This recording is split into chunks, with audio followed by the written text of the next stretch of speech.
There is a specific way a man in his 50s answers the question, "How are you?" A way that arrives before the question has finished being asked.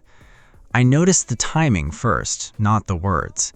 He says fine, and the word lands like a door closing, not like an answer opening into a room. He shifts the subject towards something mechanical, a car problem, a leaking pipe, a project that needs finishing before winter. He is not being evasive in the way a liar is evasive. He genuinely believes he has answered completely. You have watched this exact sequence before in a father, an uncle, a boss, a man at a bar who deflects with a joke exactly one beat before sincerity would have been required. You have learned to expect the joke the way you expect a reflex, because that is closer to what it actually is. The deflection is not a decision made in that moment. It arrives too fast for deliberation, faster than thought, which means it was built somewhere earlier and only fires now on cue. He redirects a conversation about grief into a conversation about logistics. Who is handling the arrangements? What needs to be signed? What time the service starts? Nobody around him questions this because competence looks like strength, and strength is the only currency this particular man was ever taught to spend. You begin to notice that the redirection is not random. It always moves in the same direction, away from the interior and toward the external, away from what is felt and toward what can be fixed. This regularity is the first clue that something systematic is operating beneath what looks like an isolated personality trait. A pattern only becomes visible once it repeats enough times to lose its disguise as coincidence. This is not one man's discomfort with vulnerability. It is a shape that recurs across an entire cohort of men born into a specific stretch of decades. Men who were children while their parents divorced at unprecedented rates. Men who let themselves into empty houses after school because both parents worked or because one parent had already left. Independence was not a value taught to them through lectures. It was a condition imposed on them before they had the language to object to it. You start to see that what looks like a personal reluctance toward emotional disclosure might actually be an inherited survival adaptation, passed down not through instruction, but through absence. This inherited quality cannot be explained by psychology alone, because psychology describes the individual mind, and what is being observed here exceeds any single mind. A latchkey childhood is not a private event. It is a demographic fact shared by millions of children who grew into millions of adults carrying the same operational assumption, that emotional needs go unmet by default, and self-sufficiency is the only reliable fallback. Economic instability compounded this lesson through adolescence and young adulthood, recessions and layoffs teaching that institutions could not be trusted to provide security. Technology arrived late enough in their formation that emotional vocabulary never migrated into digital spaces the way it did for the generations that followed them. Cultural scripts around masculinity told them explicitly that a man handles his own problems, and implicitly that seeking help was itself a kind of problem. Each of these conditions reinforced the others until self-reliance stopped being a strategy and became something closer to an identity requirement. Divorce rates climbed through the very years this cohort was forming its earliest expectations of dependability, and a child who watches one parent leave learns, often without a single word being spoken about it, that reliance itself carries risk. Work absorbed the remaining parent's attention in a way that left long stretches of unsupervised time, and unsupervised time is not the same thing as freedom. It is closer to a rehearsal for a life spent managing oneself without backup. No single explanation accounts for the totality of what is observable in this generation of men, because adaptation never happens along one axis alone. There is the adaptation of behavior, the adaptation of belief, the adaptation of what feels tolerable to say out loud, and the adaptation of what a man believes he is even allowed to become. These operate as distinct but interlocking layers, each one explaining a piece the previous layer left unresolved. Behavior alone cannot explain why the same man will spend a weekend rebuilding an engine rather than spend 1 hour naming what is wrong inside him. Something beneath the behavior has to be examined, and beneath that, something beneath the belief, until 7 distinct strata become visible, each one a deeper stage of the same unresolved condition. The first stratum is simply what can be seen without interpretation. A man changes the subject when a conversation turns emotional. He answers fine to questions that we're not really asking about logistics. He solves for you by fixing something in your house rather than sitting with you in your distress. He uses work as an alibi for absence during moments that call for presence. You have watched a father spend 3 hours reorganizing a garage the same week his marriage ended, and you understood without being told that the garage was never actually disorganized. The behavior is consistent enough across enough men that it stops looking like an individual quirk and starts looking like a shared script performed without anyone handing out the pages. Why does this particular pattern repeat with such fidelity across so many unrelated men who never met, never compared notes, never coordinated a single choice? The repetition itself demands an explanation that behavior cannot supply, because behavior is only the visible output of something operating underneath it, something that has to be functioning consistently enough to produce the same output every time the conditions recur. Beneath the observable behavior sits a mechanism of adaptation, an internal calculation that redirection is safer than disclosure. Vulnerability was punished or ignored often enough in early life that avoidance became the reinforced response, the one the nervous system selected because it worked, because it reduced exposure to shame or rejection or simple indifference. He learned, likely before the age of 10, that asking for comfort produced either nothing or produced ridicule, and either outcome taught the same lesson faster than words could have. The mechanism is not a flaw in his wiring, it is his wiring working exactly as designed by an environment that rewarded stoicism and punished need. You begin to recognize that what looks like coldness in the present moment was, at some earlier point, a genuinely adaptive response to genuinely unsafe conditions. A mechanism, however, only becomes permanent through repetition, and repetition is precisely what several decades of adult life supplied without interruption. Every meeting he sat through without naming stress, every funeral he managed instead of mourned, every argument he ended by leaving the room instead of staying in it, reinforced the original circuit a little further. The response that once required a decision, however small, gradually stopped requiring any decision at all. It became the default setting, the position the system returns to automatically once the immediate demand has passed. You can no longer accurately say he is choosing to avoid vulnerability, because a choice implies the presence of a live alternative, and for many of these men, no alternative is consciously available anymore. Something happens to a response once it stops being chosen and starts being automatic, and that something is loss, though the loss is rarely announced. If avoidance is now the default, some capacity had to be displaced to make room for that default. Some interior faculty had to atrophy from disuse, the way a muscle weakens when a joint stops moving through its full range. What exactly was lost in the years it took for deflection to become instinct?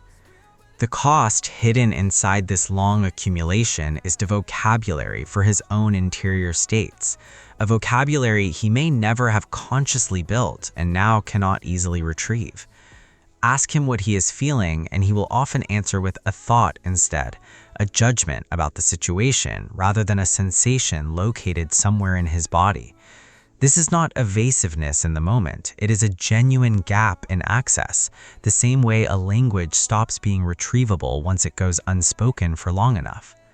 He is not choosing to withhold his feelings from you. He frequently does not have reliable access to what they are, because the pathway that would have delivered that information atrophied decades earlier from lack of use. You start to understand that his silence in front of you is not a wall he is building on purpose. It is the absence of a room that was never furnished. This absence does not remain contained inside him.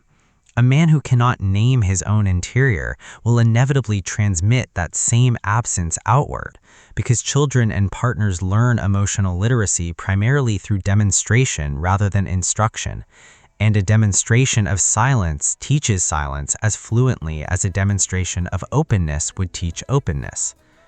His son grows up watching a father who is present physically and unreachable emotionally, and internalizes the same equation between masculinity and containment before he is old enough to question it.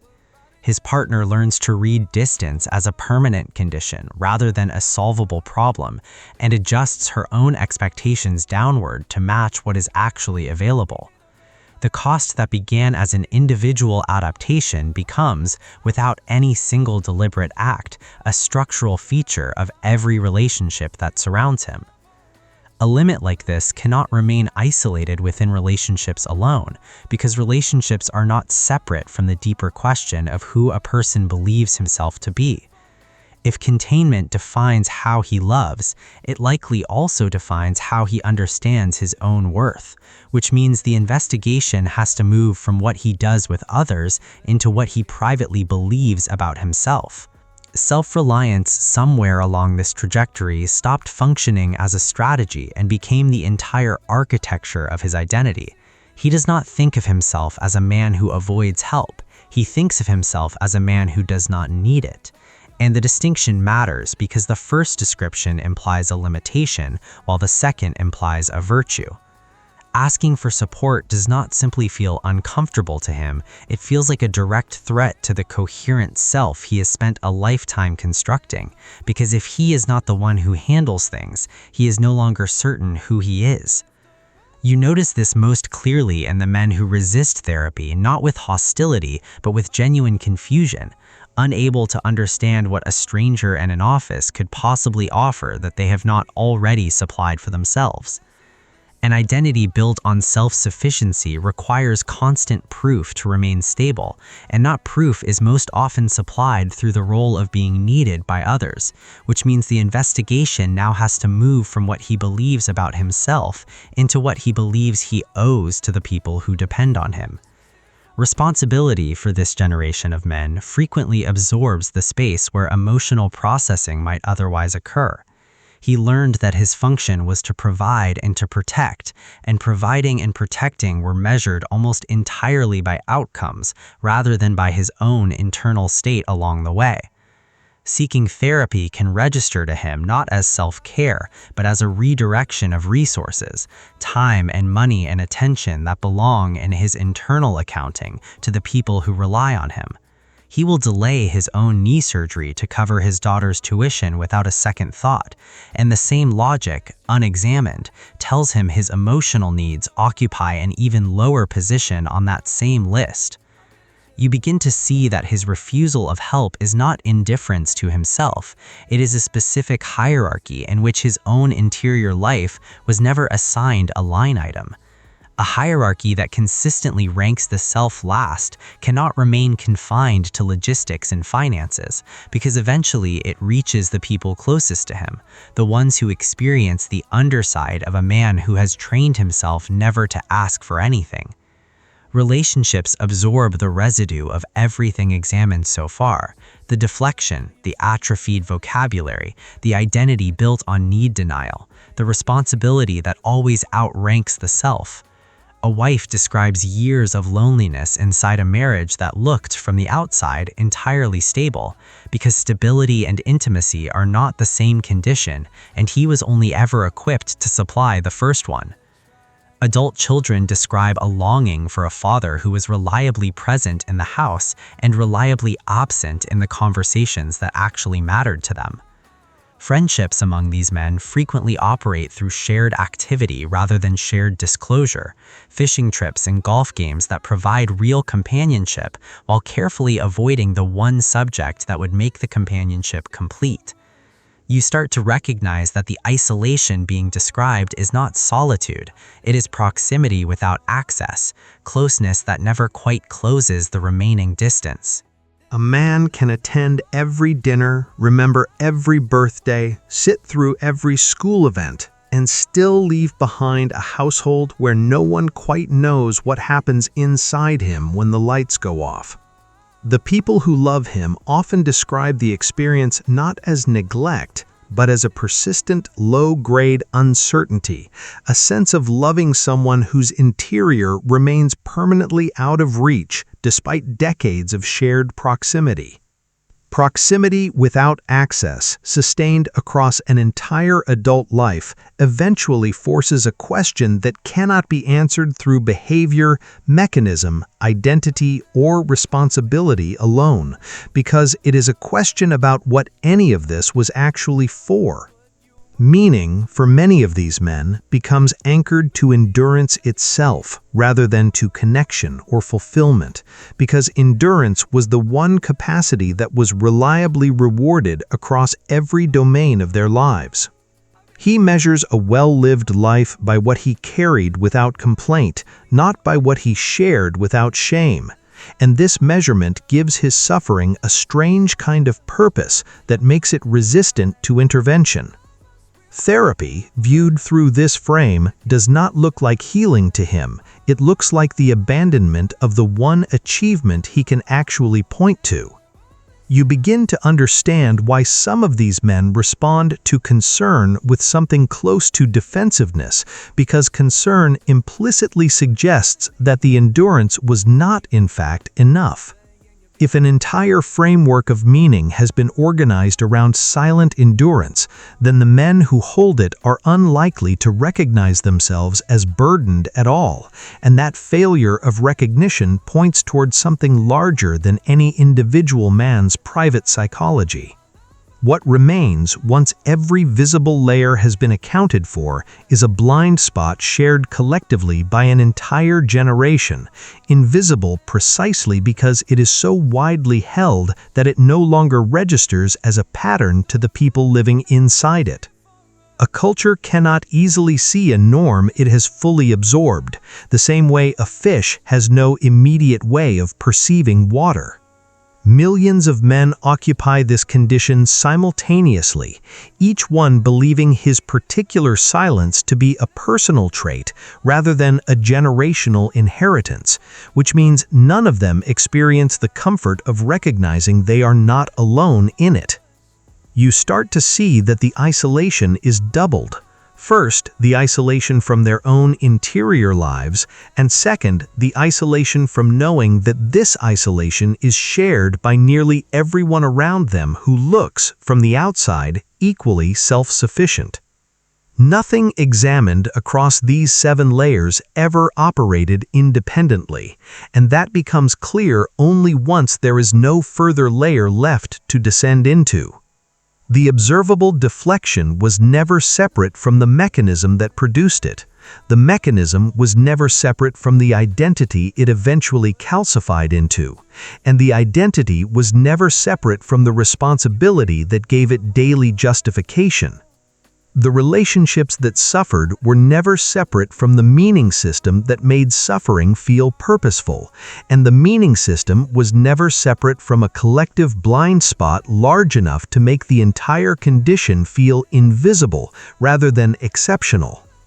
Each layer quietly fed every other layer, which is why addressing any single one in isolation, a single conversation, a single confrontation, a single moment of insight, rarely produces lasting change on its own.